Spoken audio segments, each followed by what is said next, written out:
नमस्कार। मैं संत कुमारी, सहायक आचार्य, संस्कृत विभाग, आर कन्या महाविद्यालय, हरदोई। मेरा विषय है माहेश्वर सूत्र।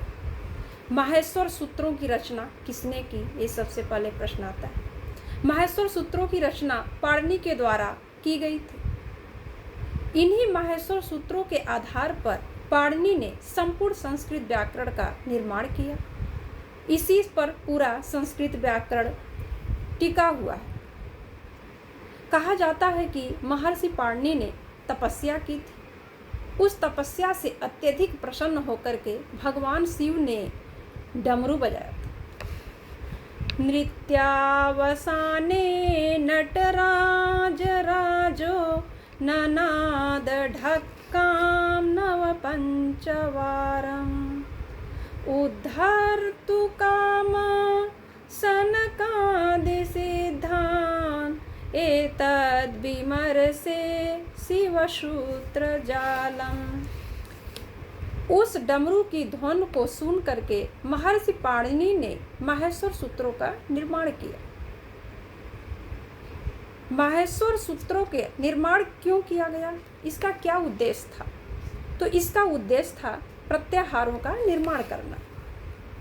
संक्षेप में सूत्रों को बनाने के लिए, ताकि व्याकरण के कठिनाइयों को दूर किया जा सके और इसे संक्षेप में हम इसे पढ़ सकें।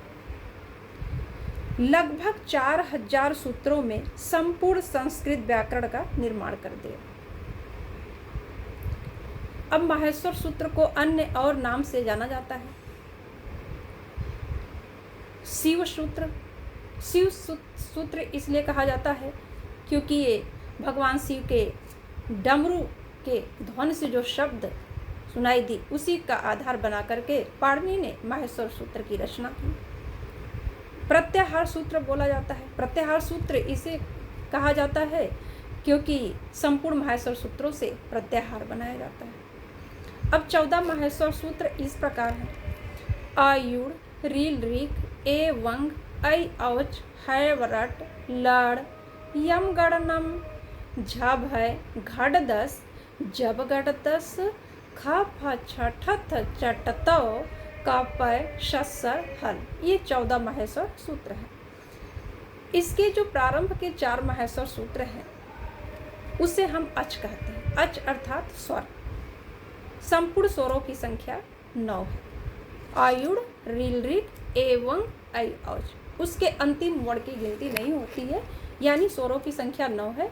आ, ई, उ, री, लृ, ए, ओ, ऐ, औ। इसमें से जो 4 स्वर हैं, आ, ई, उ, री, इसके 18 भेद होते हैं। और जो इसमें 5 हैं स्वर, लृ, ए, ओ, ऐ, औ, इसके 12 भेद होते हैं। अब इसमें जो 5 सूत्र से लेकर 14 सूत्र, यानी अंतिम जो 10 सूत्र हैं, उन्हें हम हल कहते हैं। हल अर्थात व्यंजन कहते हैं। अब 5वें सूत्र से लेकर 6ठे सूत्र तक, यानी ह को छोड़कर हम इसे अंतस्थ व्यंजन कहते हैं, यानी या, व, र, ल। ये अंतस्थ व्यंजन है। अब 7वें सूत्र से लेकर के 12वें सूत्र तक स्पर्श व्यंजन आता है, और स्पर्श व्यंजनों की संख्या 25 है। इसमें 5 वर्ग भी आते हैं। क वर्ग, च वर्ग, ट वर्ग, त वर्ग और प वर्ग। क वर्ग में आता है क ख ग घ अंगा। च वर्ग में आता है च छ ज झ इया। ट वर्ग में आता है ट ठ ड ढ अड़। त वर्ग में आता है त थ द ध न। और प वर्ग में आता है प फ ब भ म।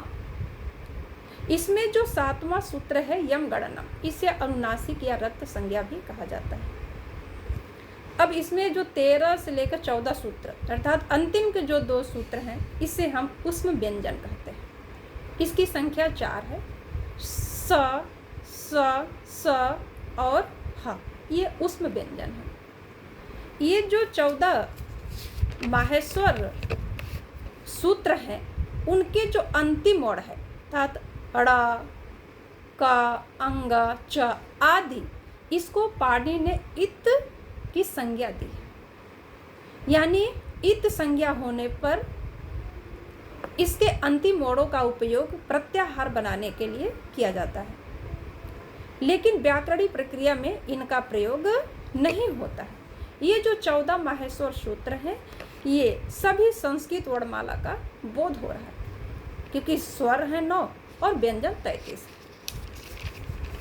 इसमें ह का प्रयोग 2 बार आया है, एक 5वें सूत्र में हैवरट में और एक अंतिम सूत्र हल में।